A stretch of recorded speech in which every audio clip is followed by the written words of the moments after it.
Jæja vinir, í dag hef ég kannski frekar sérstakann titil á erindi mínu, Svartur hestur. En þið munið fljótlega átta ykkur á hvers vegna, eða ég vona það allavega. Hvar kemur fyrir svartur hestur í Biblíunni? Það mun vera í Opinberunarbókinni kapla 6. Nú, ég ætla ekki að vera með ítarlega útlistun á efni kaplans, það er að segja 7. kaplan í Opinberunarbókinni.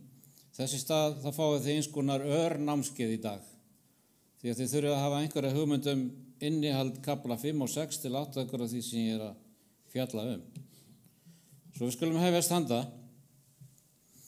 Í kapla 5 fáum við mjög áhugaverða sýn inn í himinin og Ellen G. White segir okkur í Testimonies for the Church, voljum 9, blaðsíðu 267.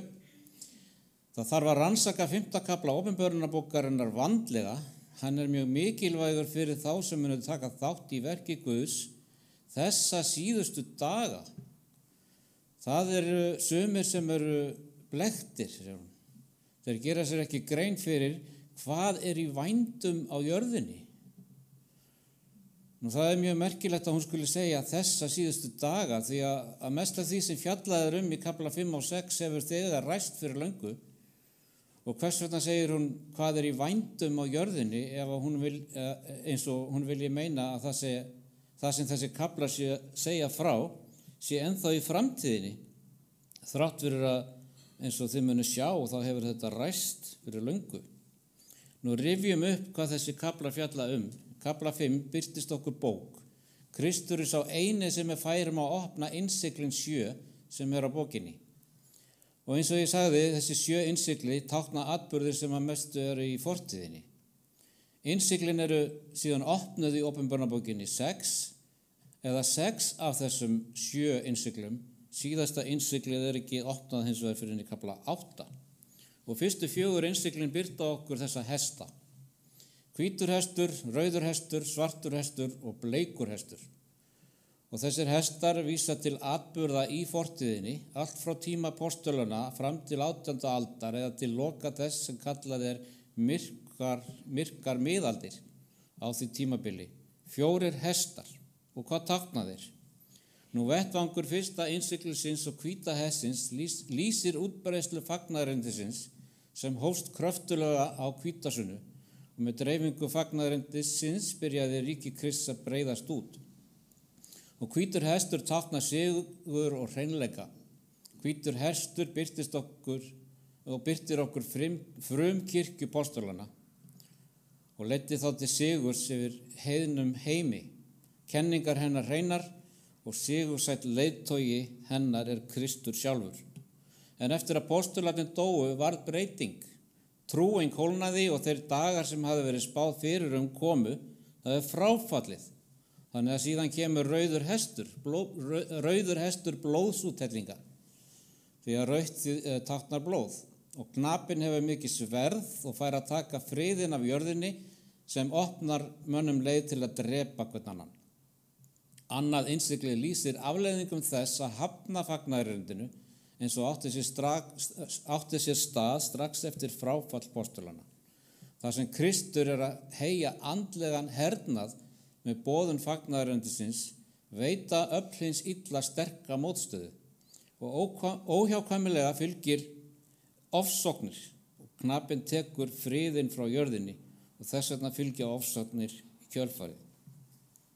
Og svo næst er það svartur hestur. Knapinn á svarta hestinum heldur á vog til að vigta matvæli og tilkynnt mælir hveitirs fyrir daglaun og 3 mælar byggs fyrir daglaun og eigi skalt þú spilla olíunni og víninu. Og nú í þeim heimsluta voru korn, olía og vín grunnþarfir lífsins. Að borða brauð með því að vega kornið vandlega táknaði mikinn skort eða hungur.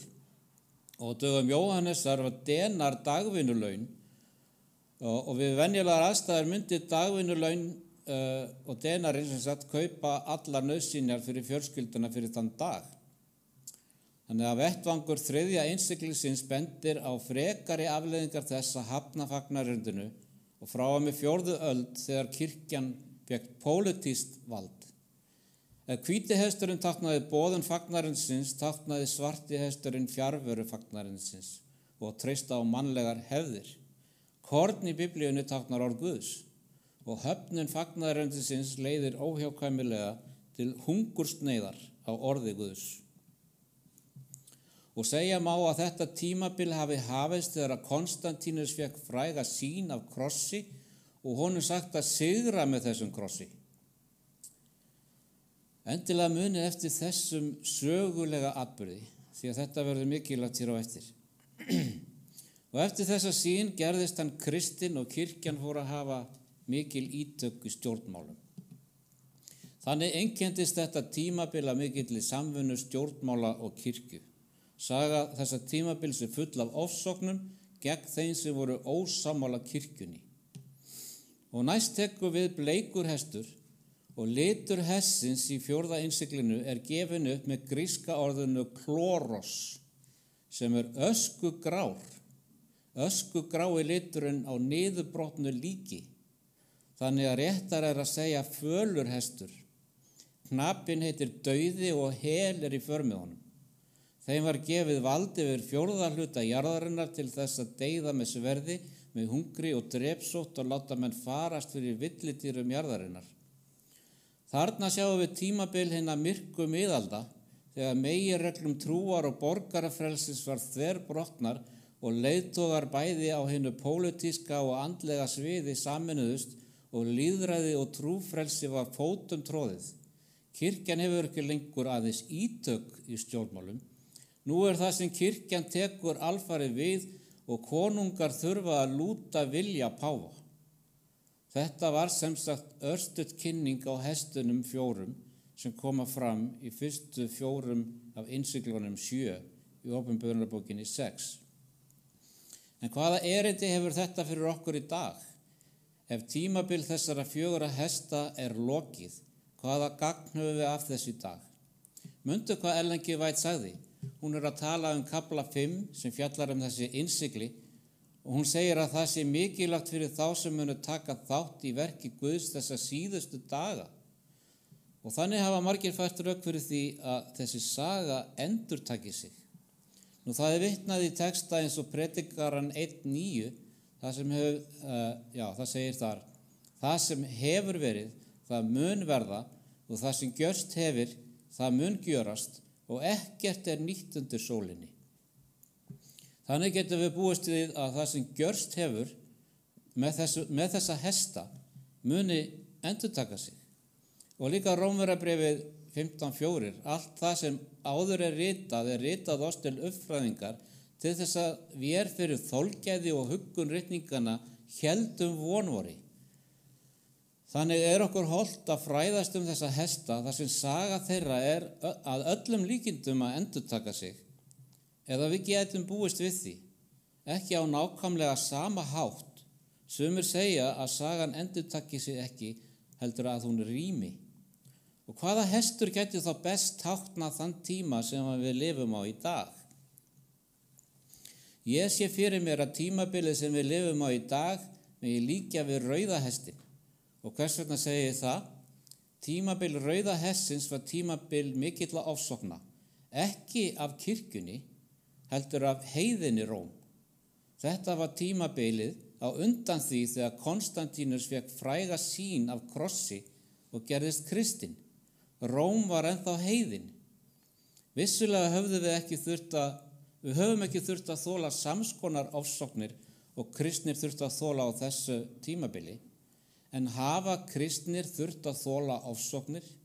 Ég myndi segja svo sannarlega.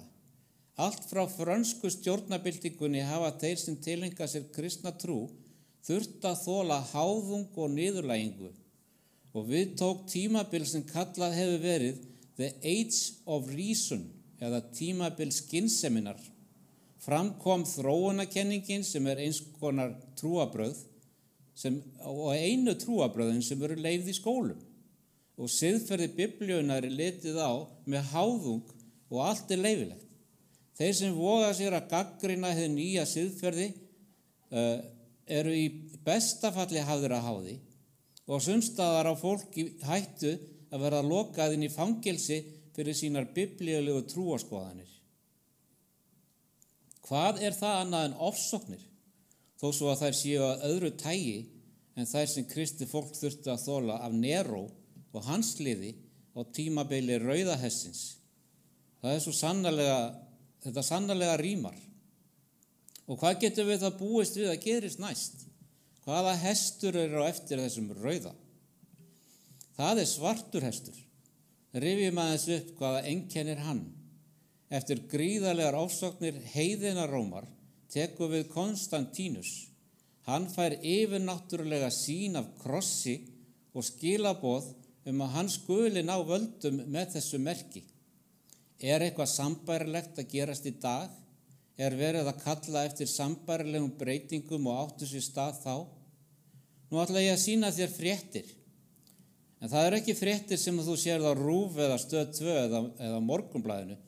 Þetta fréttir af því hvernig svarti hesturinn að hefja sig til stökks og rauði hesturinn hann spyrnir á móti.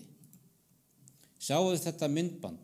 Þetta kemur frá The Vortex sem eins konar þáttaröð frá Church Militant TV. Hlustið á. Today, Western civilization needs Constantine to reappear.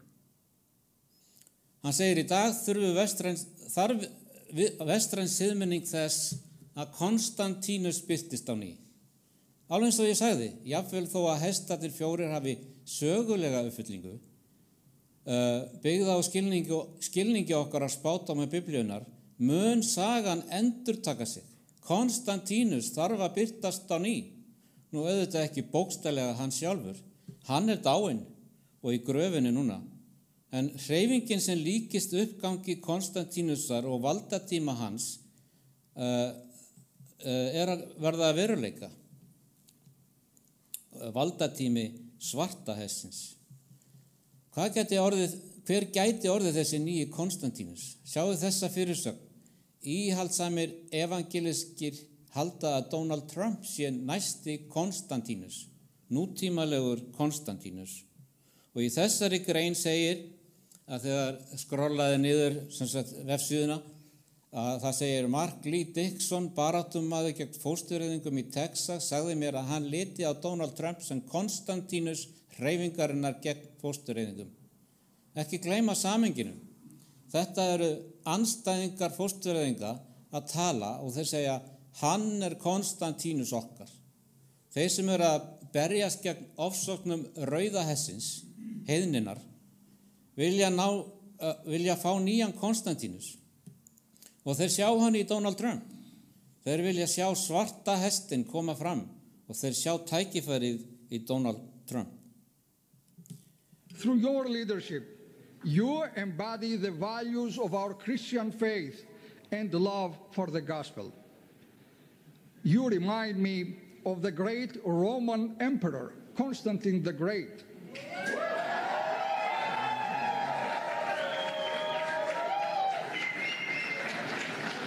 This emperor, your dear Mr. President, is the one who founded and built the magnificent city of Constantinople, my birthplace, known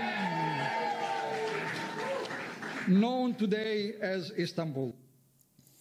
Og það sem hann segir hér, með forystu þinni staðfestu þú gildi kristinna trúar okkar og kærleika til fagnaðarerindisins.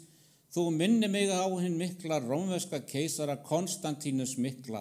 Þessi keisari, herra forseti, sá sem stofnaði og byggði eina stórkostlegu borg, Konstantínópel, fæðingastað minn, þekktur í dag sem Istanbul. Og hver tengingin hér við innsiglið í Opinberunarbókinni 6? Konstantínus, tímabil hans nær yfir svarta hestinn. Núna við að sjá að minnst okkosti 3 hópa líkja Trump forseta og stjórna hans við valdatíma, stjórn og yfirráð Konstantínusar mikla keisara. Og hér slagur Trumps, gerum Bandaríkin mikil aftur. Konstantínus mikli gerði Ameríku mikla á ný. Áhugavert. Nú hann heldur áfram og færir honum gjöf. Hvað skildi nú vera þessi gjöf? Nú það auðvitað kross, muni eftir því sem ég sagði áðan með krossin. táknið sem Konstantínus fékk að með þessu tákni ætti að sigra heiminn. Sjáu þetta. It is my great honor to present you with this holy cross.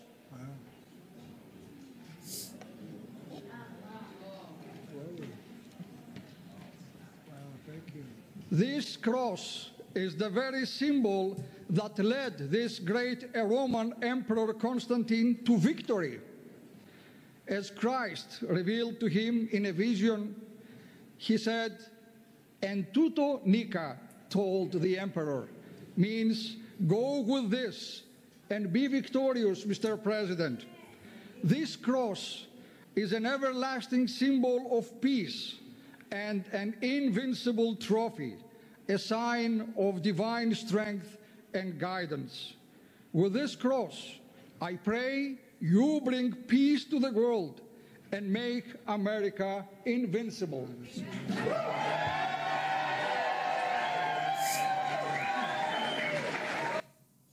Svo farðu með þessu og vertu sigur sæll, herra forseti.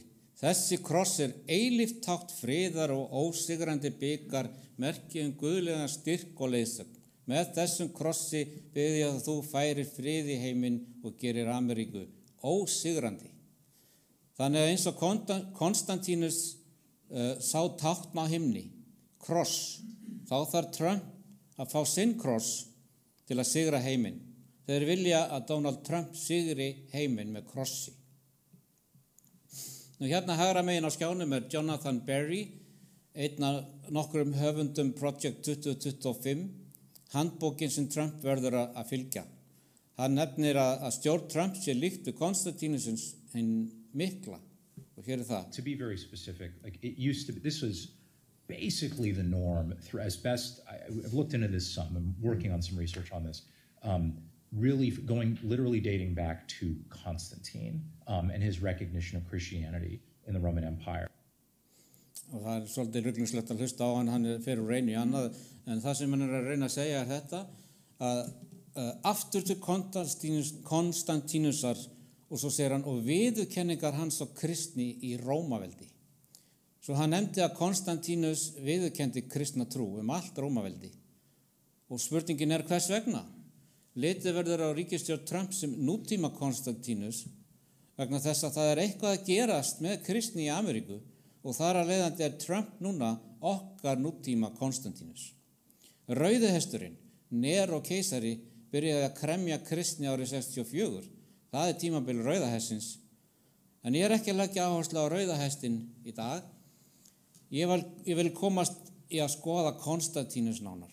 Hvers vegna þurfti Konstantínus að efla kristna trú allt Rómaveldi? Það var vegna þess að fyrri keisarar voru að slátra kristnum mönnum líkamlega. Konstantínus kom sem keisari og batt enda á ofsóknir á hendur kristnum mönnum. Eitthvað svipað í gangi í dag? Já, fyrri stjórnir hafa stuðlað viðurkenningu samkynhneigðar, fóstureyðinga, trúleysi, veraldahyggju og trúfastir kristni menn sem mótmæla þessum svívirðingum eru opinberlega niðurlægðir. Það líka dæmi líkamlegt ofbeldi á hendur kristnum, sérstaklega í kommunistaríkjum og muslimaríkjum. En sérstaklega hér á Vesturlöndum hafa ofsóknirnar falist í því að niðurlægja og gera grína trúuðum og innleiða löggjöf sem í andstöðu við siðferði Biblíunnar. Svo núna Trump kominn. Núna þeir að segja að hann sé Konstantínus og hvers vegna? Hann ætlar að binda enda á ofsóknir á hendur kristnum mönnum. Í fortíðinni var það bókstalegt sverð sem var tekið úr slíðrinu. Það sverð var í hendi kirkju og ríkjasambands í Róm sem notað var til að slátra kristnum mönnum, höggva höfuð af kristnum mönnum og setja í fangilsi. En vegna þess að það gerðist ekki svo mikið á bókstaflegan hátt á okkar tímum, það gerum við okkur kannski ekki grein fyrir því að kristni menn eru svo sannarlega ofsóttir, ekki líkamlega í stórum stíl, heldur með lögum og stefnum stjórnvalda. Þannig að við höfum sannarlega þurft að þola ofsóknir rauða hestsins og þó það sé ekki með nákvæmlega sama hætti og var þá. Svo hér kemur Trump Konstantínus nútímans. Nú ætla ég að sýna ykkur nokkur myndbönd þessu til staðfestingar að ríkisstjórn Trump ætla nú að koma trúarbröðunum aftur inn vegna þess að trúarbröð kristni var bönnuð, eða svo má segja. Þeir eru að segja okkur að kristni hafa ekki verið samþykkt í ríkisstjórnunum eða í samfélaginu. Kristni menn voru stimplaðir sem brjálæðingar og þeir voru meðhöndlaðir sem þeir væru ruglaðir. Og þar eru við núna, rauði hesturinn. Og hvaða mál voru það sem hægri menn eru að berjast gegn til að koma kristni að á ný? Hvaða mál voru það sem vinstri menn voru að koma að sem gengur gegn biblíunni, gegn siðferði biblíunar? Sjáu þetta. Allowed to use. I get in there, you're going to be using that power at a level that you've never used it before. It's going to bring back the churchgoer. I mean, you have to see. I don't like the charts when I see charts where they're going in the wrong direction. We don't like that. We're going to bring it back, and I really believe it's the biggest thing missing from this country. It's the biggest thing missing. Svo við ætlum að ná þessu tilbaka og ég trúi því virkilega að þetta sé það stærsta sem okkur skortir í þessu landi, segir hann. Trúarbrögð hafa ekki verið liðin. Nú er ég ekki að fara út í hvað sé gott eða slæmt. Ég er einfaldlega að sýna þér að rauði hesturinn var á staðnum. Rauði hesturinn, annað innsigli var þegar komið og hér kemur svo svarti. Og sjáu þetta. Full circle in this response and just want to encourage you with some substance that we are in the process of the Second American Revolution, which will remain bloodless if the left allows it to be. Svo hægri menn þeir eru í baráttu gegn þess vinstri og eins og segir þarna vinstri menn spyrna harkalega á móti að það má búast við blóðsút hellingum. Svo hér kemur ný bylting og hvers vegna bylting? Nú sjáum við þetta hér. America has the top economy and military in the world, but our cultural and educational institutions, America's soul, have succumbed to leftist rot. Military might and worldly wealth alone are not enough to preserve our founding principles, nor are once-in-a-generation electoral miracles like 2016. Our future existence as sons and daughters of freedom requires the satisfaction of a single paramount objective, the categorical defeat of the left. America cannot and will not survive. Otherwise, our time calls for an American crusade, yes, a holy war for the righteous cause of human freedom. We make a lot of assumptions about where our culture is, and we're wrong. And if we don't crusade, a holy war, a righteous holy war for freedom, we're not going to save it. Svo þeir eru að fara í heilagt stríð núna, eins og kemur fram þarna. Og hver er að tala hér? Peter Hegseth. Og hver er hann? Hann er nú ráðherra í ríkisstjórn Trump. Varnarmálaráðherra. Hugsaðu það. Og vinstri, róttæka vinstri, það var rauði hesturinn, annað innsigli og hér kemur svo svarti. Nú svo þetta hér. I think the thing that we have to take away from the last 10 years is that we really need to be really ruthless when it comes to the exercise of power. Svo þeir ætla að vera virkilega miskunnalausir þegar kemur að valdbeitingu. Þannig að þeir eru tilbúnir að vera miskunnalausir í þessari baráttu. Og svo þetta hér. And if we're going to actually really affect real change in the country, it will require us completely replacing the existing ruling class with another ruling class. I say that knowing and hearing myself, it sounds really hard. Þeir ætla bara hreinlega að skipta út öllum ruling class eins og hann segir þetta. Hugsaðu þetta, Nero, rauði hesturinn. Og hér kemur Konstantínus, svarti hesturinn. Svo nú þurfum við að fjarlægja þessa valdastjett sem hélt á lofti stefnu rauða hestsins og við þurfum núna aðra valdastjett sem myndi tákna valdatíma Konstantínusar. Binda enda ofsóknir á hendur kristnum mönnum. Svo hvernig ætla þeir að gera þetta? Hvernig ætla þeir að koma þessu til leiðar? You know, you actually just, I think, go down American institutions and make it possible for conservatives to actually govern and succeed in these institutions in a way where they're currently cut out. Svo þeir ætla bara að fara gegnum alla stofnanir og hreinsa til, eins og hann segir hér. Og hverjir eru þessi íhaldsmenn? Hann hélt áfram að lofa Kevin Roberts, rómversk kaþólika og hérna svokölluðu evangelísku til hægri. Og hér Kevin Roberts, hvað segir hann? What we're doing here is building not just for 2025, Steve, but for the next century in the United States. And that's why MSNBC and that history professor have lost their ever-loving minds, because they've never seen the political right be this organized, this focused, this rational. Svo þeir eru gríðarlega skipulagðir í þessari herferð sinni. Og þeir eru mjög ákveðnir í því sem þeir eru að gera. Þeir ætla að koma svarta hestunum á stökk. Sjá svo þetta alveg magnað. Hlustið á hvað hann hefur að segja hér. Milton has been saying for 4 years now that you won in 16 because the Queen of Heaven picked you to play an important role in revealing and exposing the depth of evil in the nation. You have done that, and you need to keep doing it. But at this point, the pitch of battle is so fierce that you now need to return the favor, so to speak, and draw down the additional graces which come from conversion, a turning to and embracing of the fullness of truth. You need to ready your soul, personally and professionally, for the coming onslaught. Svo það var himnadrottningin sem valdi Donald Trump. Þá þeir fengið þetta við kraftaverk, yfirnáttúrulega hluti. Svo núna sér það að þeir eru að segja okkur að Trump nútíma Konstantínus okkar og hann þarf að berjast gegn vinstrumönnum og berjast gegn rauða hestinum, svo svarti komist að. Og menn hafa svo miklar áhyggjur af rauða hestinum að þeir segja að Amerika sé síðasta vonin. Þið sjáu þetta hér. America is the last domino to fall, the last great hope of the world, even with all her many errors and evils, which in a second term you must set about to undo as best you can. All the violence and blasphemy and destruction present in the streets are demons feeling or sensing they have almost achieved complete victory. Just one more final push and the world can be plunged into a hellish darkness. Heaven shows you, Mr. President, as unlikely as many think that is, heaven shows you, now you must choose heaven. Og heiminin valdi þig, herra forseti, núna verður þú að velja heiminin. Þú nútíma Konstantínus, ábeldi á götunni, já óerðir og stjórnleysi og veraldahyggja og trúleysi. Herra forseti, þú nú okkar nútíma Konstantínus sem mun koma okkur til bjargar. Þú sjáu hvað þessi sigur hafði för með sér, sigur Konstantínusar á sínum tíma.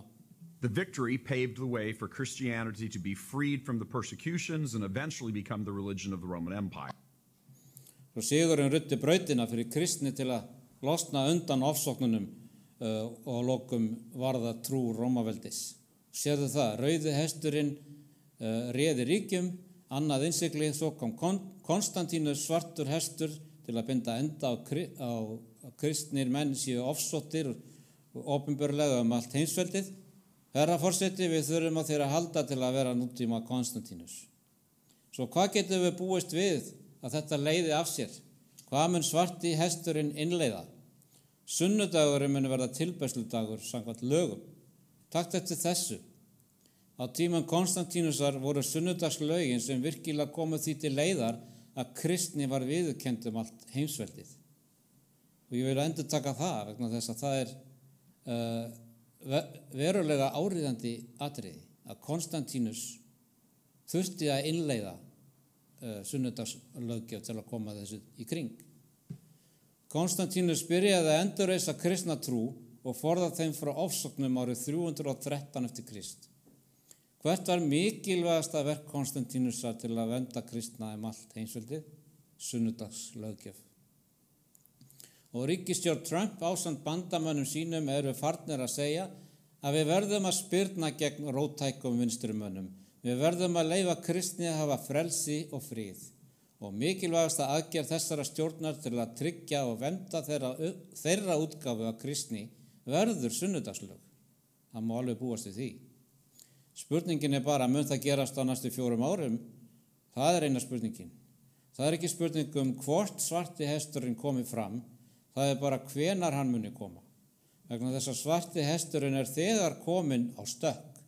Hesturinn hrýtur úr nösum sínum og það verið að sparka rykinn upp í loftið. Spurningin bara, mun hann ná alla leið? mun hann á áfangastað sínum á næstu 4 árum.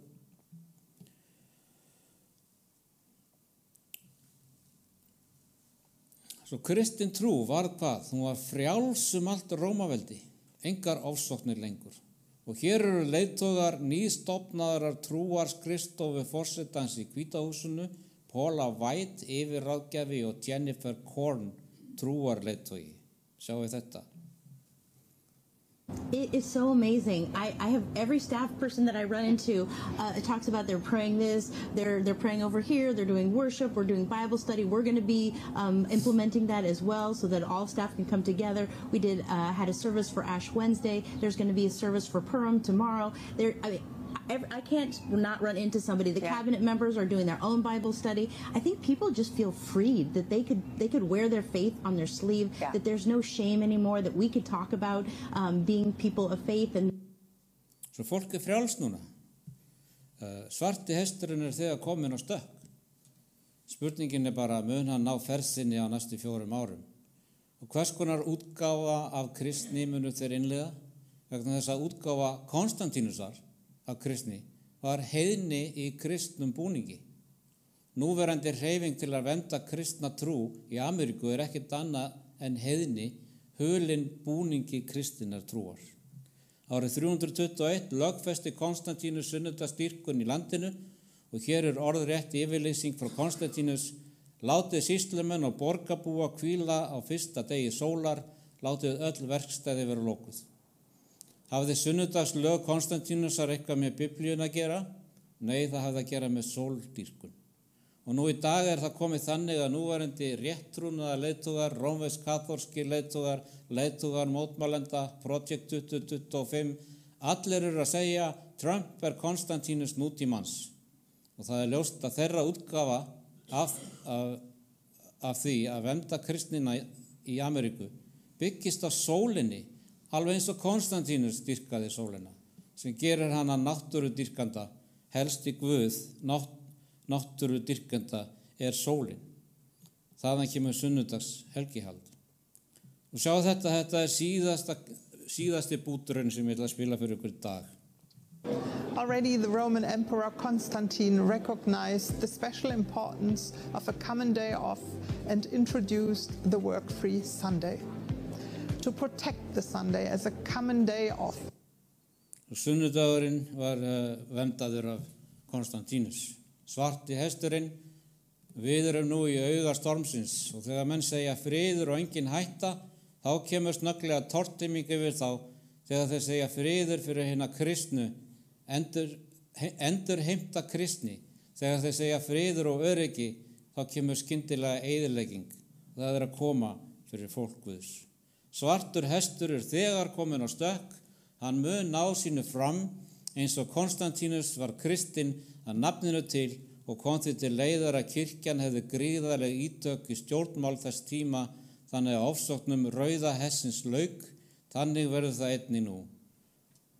Og hvað tekur svo við? Fölur hestur. Kirkjan hefur þá ekki aðeins ítök í stjórnmálum, kirkjan þá orðin æðsta vald og ríkir yfir konungum jarðarinnar. Kristur varar okkur við í Mattheus 24, 21 og 22 og segir: þá verður svo mikla þrenging sem enginn hefur þvílík verið frá upphafi heims, allt til þess og mun aldrei verða. En hann hugreistir okkur með því að bæta við: ef dagar þessir hefðu ekki verið styttir, kæmist engin maður af. En vegna hennar útvöldu munu þeir dagar styttir verða. Í sögulegu samhengi ríktu þessu 2 hestar, svartur og fölur, í mjög langan tíma, samanlagt í 1500 ár. Það verður ekki þannig. Hlutirnir munu gerast mun hratt núna í loktímana. Látum orð Lúkasar í 21. kafla á versi 28 hugreista okkur, þar sem hann segir: en þegar þetta tekur að koma fram, þá réttið úriður og lyftið upp höfðum yðar, því að lausn yðar í nánd. Amen.